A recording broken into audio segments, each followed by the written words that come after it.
विराम की ओर जाती है, तब मेरे भोले बाबा भी अपने शिव भक्तों को कुछ ना कुछ देकर जरूर जाते हैं।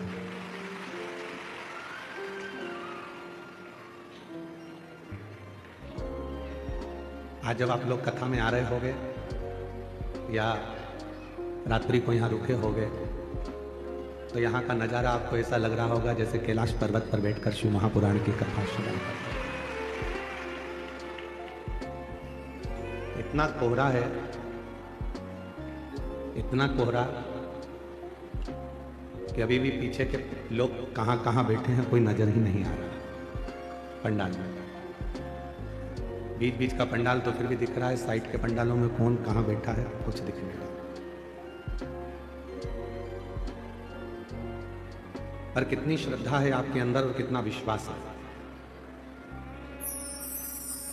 शायद तुम्हारे रिश्तेदार के घर में भी शादी होती तो तुम इतनी सुबह से नहीं आते।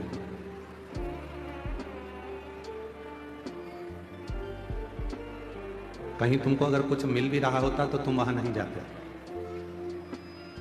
सुबह रात्रि को 3 बजे 4 बजे अपने घर से निकले होगे, तब जाकर सुबह 8 बजे कथा के पंडाल में पहुंचे हो। इतने कोहरे में, इतनी ठंड में।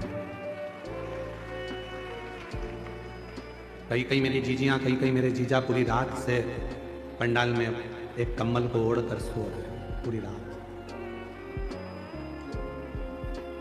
तुमको क्या लगता है कि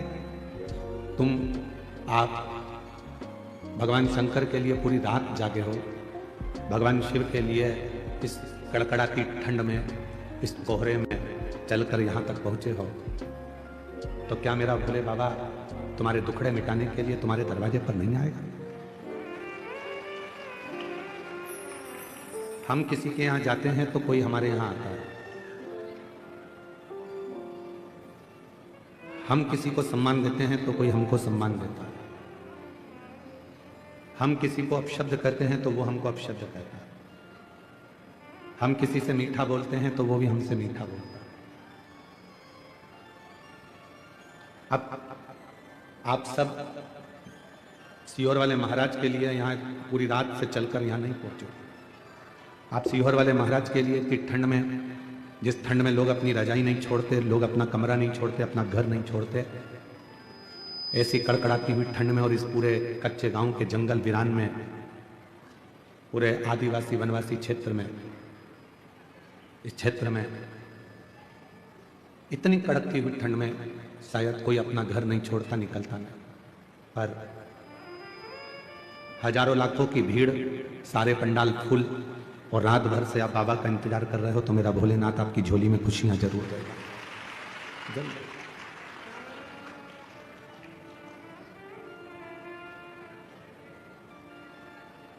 भक्ति,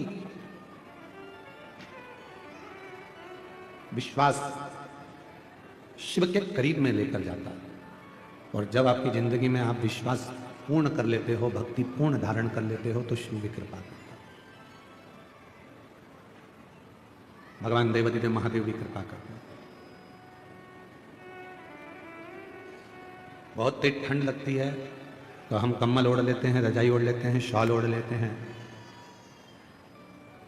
अपने कानों को भी हम लोग बंद कर लेते हैं, टोपा लगा लेते हैं,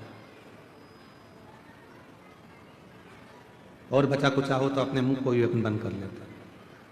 बहुत तेज ठंड पड़ती है। जैसे बहुत तेज हवा चलने पर, ठंड पड़ने पर शरीर को बचाया जाता है, कहीं ये ठंडी हवा हमारे अंदर प्रवेश ना करे, बीमार कर देगी, पलंग पर पटक देगी, उसी तरह संसार की बहुत सारी बातें हैं, कहीं आसक्ति, कहीं काम, कहीं लोभ, कहीं तृष्णा, कहीं वासना, ये बहुत सारी चीजें हैं जो हमको बीमार कर देती हैं, हमारे अंदर से हमको झंझोड़ देती हैं।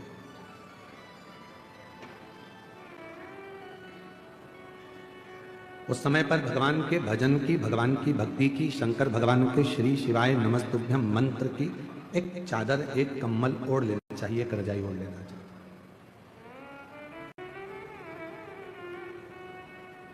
मेरी जीजियों, अपने आप पर पूरा भरोसा रखना। अपने आप पर पूरा विश्वास रखना और अपने देव अधिदेव महादेव पर पूरा विश्वास रखना, पूरा भरोसा रखना। वो आपको कभी जिंदगी में डूबने नहीं देगा, आपका हाथ पकड़कर आपको मंजिल तक पहुंचा देगा। व्यक्ति कौन डूबता है? कौन सा व्यक्ति जिंदगी में आकर सक्सेस नहीं होता, सफल नहीं होता, उसकी जिंदगी में वो कभी तरक्की नहीं कर पाता, वो व्यक्ति जिंदगी में तरक्की नहीं कर पाता, वो व्यक्ति जिंदगी में सक्सेस नहीं हो पाता, वो उन्नति पे सीढ़ी पर नहीं चढ़ पाता जिसने जिंदगी में आने के बाद कुछ संघर्ष किया है। तुम्हारे पिता तुमको गाड़ी दिला देंगे, तुम्हारे पिता तुम्हारे लिए बंगला बना देंगे, तुम्हारे पिता तुम्हारे लिए जमीन खरीद देंगे, प्लाट दे देंगे, फैक्ट्री डाल देंगे, दुकान बना देंगे, सब कुछ कर देंगे। फिर भी पिताजी ने तुमको 2 बीघा जमीन दे दी, 2 एकड़ जमीन दे दी, 5 बीघा जमीन दे दी, 5 एकड़ जमीन दे दी, 10 बीघा जमीन दे दी, मकान दे दिया, फ्लैट दे दिया, बंगला दे दिया, मकान, जमीन, जायदाद, गाड़ी, बंगला सब दे दिया, तो भी तुम ये मत सोचना कि ये पिताजी की जो जायदाद है वो मेरी है।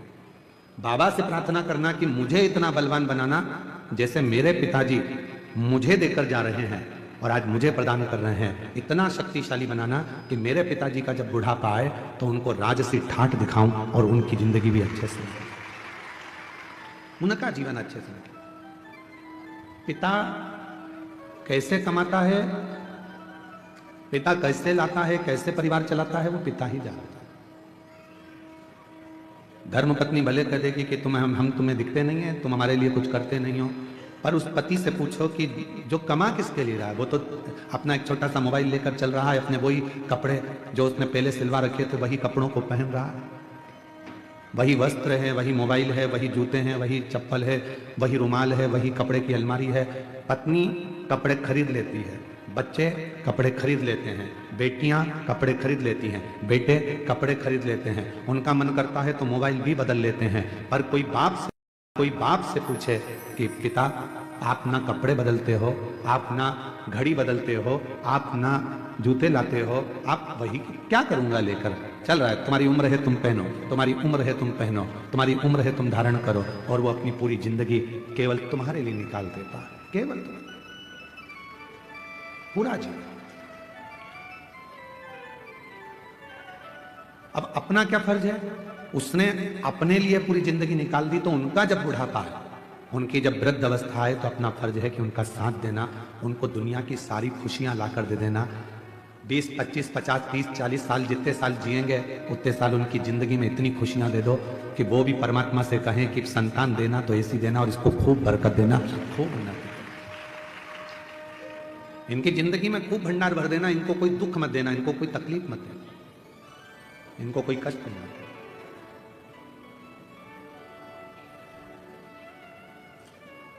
शिव स्वरूप पिता, शिव स्वरूप गुरु जब संसार सागर में हमको मिल जाते हैं तो वो हमारी जिंदगी को सार्थक बना देते हैं, हमारे जीवन को सार्थक।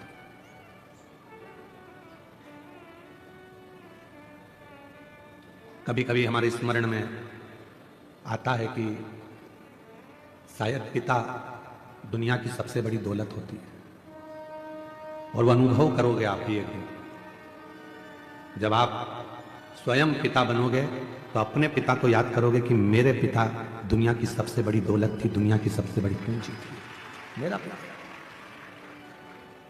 खुद के लिए कभी नहीं जीता, वो परिवार के लिए, पत्नी मुझे ये लाना है, हाँ लिया, मुझसे मत पूछ लिया, मुझे ये करना है, हाउ कर ले, तेरे को जब मर्जी पड़े वो कर। माँ पापा, बेटी कहती है मुझे ये करना, कर लिया, बेटा कहता है मैं पापा ये करूँ, कर लिया। वो हस्तक्षेप करता ही नहीं, वो पिता है, वो जानता है। अपनी जिंदगी को, अपने जीवन को सफलता की ओर वही लेकर जाता है जिसने जिंदगी में थोड़ा संघर्ष किया होता। पैसा कमाओगे, लोग जुड़ेंगे, सब आपके पास आएंगे, जो चाहिए वो आपके पास होगा। जो तुमको गाली देते थे वो भी पैसे के बल पर तुम्हारे पास आ जाएंगे। जब तुम्हारी सत्ता चलेगी, तुम्हारा वैभव चलेगा, सब तुमको प्रणाम भी करेंगे, नमन भी करेंगे, आदर भी करेंगे। तुम्हारे भीतर अहंकार मत करना कि मेरे पास इतना पैसा है, बिल्कुल नहीं। कुर्सी मिल जाए तो लोग तुमको आदर करेंगे, madam sir, sir madam, madam sir. इसके पहले की जिंदगी देखना, जब तुम्हारे पास कोई पद नहीं था, कुर्सी नहीं थी, प्रतिष्ठा नहीं थी, धन नहीं था, कोई नहीं पूछता था।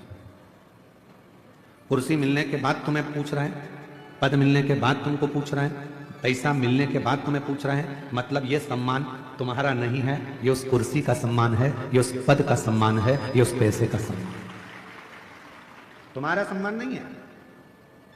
राम सिंह ही है, कमलेश कमलेश ही है, बिमलेश बिमलेश ही है, रमा रमा ही है, वो अपनी जगह पर ही रहेगी। पर वो कुर्सी पर बैठ जाए तो वो कुर्सी का लोग सम्मान करते हैं। तो ये अपने अंदर पैसा आ गया तो ये मत सोचना कि हमारे पास में हम सब कुछ कहेंगे और हो जाएगा, ना ना।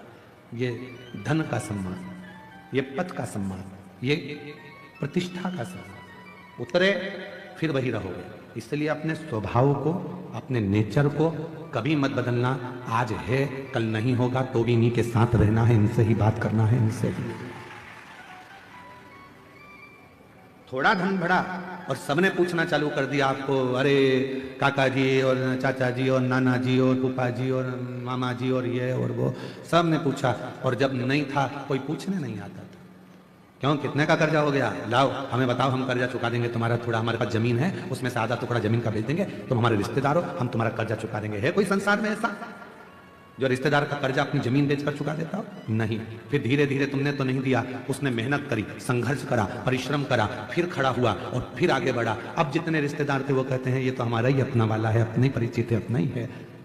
ये आपका सम्मान नहीं है, आपके धन का सम्मान। इसलिए अहंकार पैदा मत होने देना कि मेरा सम्मान इतना हो रहा है ना, तुम्हारा नहीं है, तुम्हारे धन का सम्मान है। गया फिर कोई नहीं पूछेगा।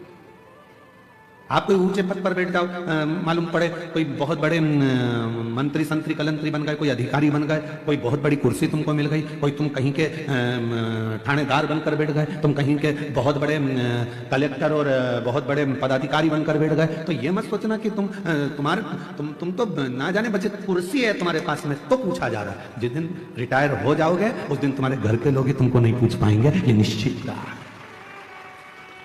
कुर्सी का पद है, कुर्सी का सम्मान, सम्मान पद का होगा, तो फिर क्यों हम अभिमान में पड़े? क्यों? सियोर वाला महाराज सोचे कि ये जितने आ रहे हैं सब मेरे चक्कर में आ रहे हैं, तो सियोर वाला महाराज को ये सोचना नहीं चाहिए ये तुम्हारे चक्कर में नहीं, ये देव अधिदेव महादेव के चक्कर में आ रहे हैं, जिसकी आराधना और साधना में। कोई कथाकार सोचे कि मुझे इतने लोग सुनते हैं, कोई कथाकार सोचे कि मैं इनकी जिंदगी बदल देता हूं, तुम नहीं बदलते। वो तो महादेव कृपा करते हैं तो लोगों की जिंदगी बदलती है, तुम तो खुद की नहीं बदल पाते। कोई महाराज सोचे कि मैं इसकी जिंदगी बदल दूंगा, महाराज खुद अपनी जिंदगी नहीं बदल पाता, तो दूसरे की क्या खाक बदले? कभी यह विचार मत करना कि मैं कुछ कर रहा हूं। भोले आपकी कृपा से सब काम हो रहा, शंभु आपकी कृपा से सब काम हो रहा। कल जितेंद्र जी के, जयसवाल जी के बड़े बेटे प्रियांशु जी बोल रहे थे कि गुरुजी पापा को बहुत चिंता थी इस कथा की, समय कम था, 5 दिन में तैयारी करना थी। जितेंद्र जी कितने दिन की तैयारी? 5-6 दिन की तैयारी थी, 5 दिन में तैयारी करना थी। और कैसे होगा? प्रियांशु बता रहे थे आपके सुपुत्र कल की पापा को रात को 1-1, 2-2 बजे तक नींद नहीं आती थी, पूरी नींद उड़ गई थी। कहां? जिस दिन तक आप नहीं आए गुरुजी उस दिन तक पापा को चिंता रही, और जैसे ही आप आए उसके बाद पापा ने सब भोलेनाथ पर छोड़ दिया। तो हम कहें जितेंद्र जी आपको साधुता की, आपके भीतर ये जरूर है कि आपने शिव पर आश्रित हो गए, शिव पर आश्रित। आज पूरे क्षेत्र में, कांकेर क्षेत्र में जितने भी जायसवाल परिवार होंगे अपने आप को आज गौरवान्वित महसूस कर रहे होंगे कि हमारे कम से कम आज कुल में, परिवार में किसी ने शिव महापुराण की कथा करवाकर अपने जीवन को और हमारे कुल को सार्थक कर दिया, साधु कर दिया। तब तक टेंशन है जब तक हमने अपने ऊपर जवाबदारी ली। आपसे एक बात पूछें, जरा उत्तर दीजिएगा। फैक्ट्री में टेंशन नौकर को रहता है कि सेठ को रहता है? जम के बोलो, सेठ को। दुकान में टेंशन सेठ जी को रहेगा कि नौकर को रहेगा? सेठ जी। तुम्हारा बिजली का बिल जमा हुआ कि नहीं हुआ, नौकर को कोई मतलब नहीं है। तुम्हारे घर में क्या बन रहा है नौकर को कोई मतलब नहीं है, तुम्हारी कमाई हो रही कि नहीं हो रही नौकर को कोई मतलब नहीं है, सेवक को कोई मतलब नहीं है, तुम कितने पैसे कमा रहे नौकर को कोई मतलब नहीं है। उसको तो केवल एक चीज से मतलब है कि 1 तारीख को मुझे जो तनख्वाह मिलती है 8,000, 10,000, 15,000 वो मुझे मिल रही है कि नहीं मिल रही, वो मुझे प्राप्त हो रही है कि नहीं। कितना कोहरा है जी, इतना भारी कोहरा, और उसमें ये शिव महापुराण की कथा, बड़ा आश्चर्य वाला विषय है। शिव भक्त का भाव, नौकर को चिंता नहीं है, नौकर को टेंशन नहीं है फैक्ट्री में क्या हो रहा है, फैक्ट्री चल रही है कि नहीं चल रही है, फैक्ट्री में घाटा लगा कि लाभ हुआ, किसी को मतलब नहीं है। बस उसको तो अपनी तनख्वाह से मतलब होता है। पूरी जवाबदारी सेठ की होती है, पूरी जवाबदारी। इसलिए निवेदन है आप सबसे, जिंदगी में कभी आप सेठ बनने का प्रयास मत करना। सेठ बनोगे तो टेंशन आएगा। आप तो कोई भी पूछे सेठ जी बोले तो कह देना मैं सेठ नहीं, सेठ तो मेरा भोलेनाथ और सांवरिया सेठ है, मैं तो उसका सेवक हूं। सेठ एक ही है, और वो मेरा कुबेरेश्वर महादेव, मेरा कुबेर भंडारी, मेरा भोले बाबा, मेरा त्रिकालदर्शी, हम तो उसके नौकर हैं। हमारा घर भी वही चलाता है, परिवार भी वही चलाता है, कुटुंब रिश्ते सब वो निभाता है, हम तो उसकी तनख्वाह पाते हैं, तनख्वाह लेते हैं।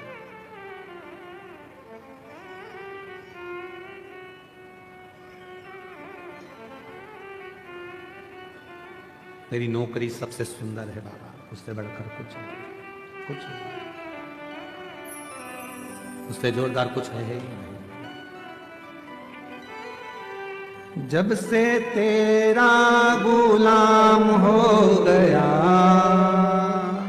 तब से मेरा भी नाम हो गया।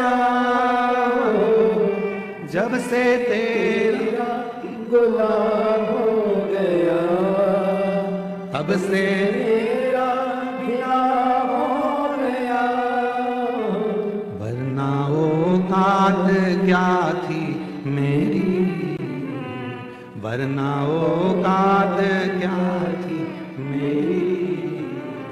सबसे बढ़िया है सबसे खरी, भोले बाबा तेरी नौकरी। सबसे बढ़िया है सबसे खरी, तेरे दरवाजे की चाकरी। सबसे बढ़िया है सबसे खरी, तेरे दरवाजे की चाकरी। सबसे बढ़िया है सबसे खरी। शिव महापुराण के अंतर्गत नर्मदा रेवा खंड में स्कंद पुराण के वर्णन आता है। रेवा खंड, स्कंद पुराण के रेवा खंड में वर्णन आता है कि जब कोई संसार का मनुष्य शंकर जी की कथा में, शिव के मंदिर में, माई रेवा के तट पर, भगवान शिवालय में या शिव महापुराण में किसी का मुख भी अगर झूठा करा देता है तो उसका भंडार स्वयं भोलेनाथ भर जाता है। इसीलिए आपने देखा होगा कई लोग बिस्कुट लेकर आते हैं, कोई अपने घर से पोहा बना कर लाता है, कोई भजिया बना कर ले आता है, कोई तिल्ली का लड्डू ले आता है, कोई खिचड़ी बना लाता है, कोई बिस्कुट, कोई टॉफी, कोई सामान लाता है और एक दूसरे को थोड़ा थोड़ा मुख झूठा करा देते हैं। कोई लोग पानी के पाउच बांटते हैं, कोई पानी की बोतल बांटता है, जो जिससे बन जाए। कोई घर में थर्मस में चाय बना कर ले आता है, 10-20 लोग जो पास में बैठे रहते हैं उनको चाय पिला देता है।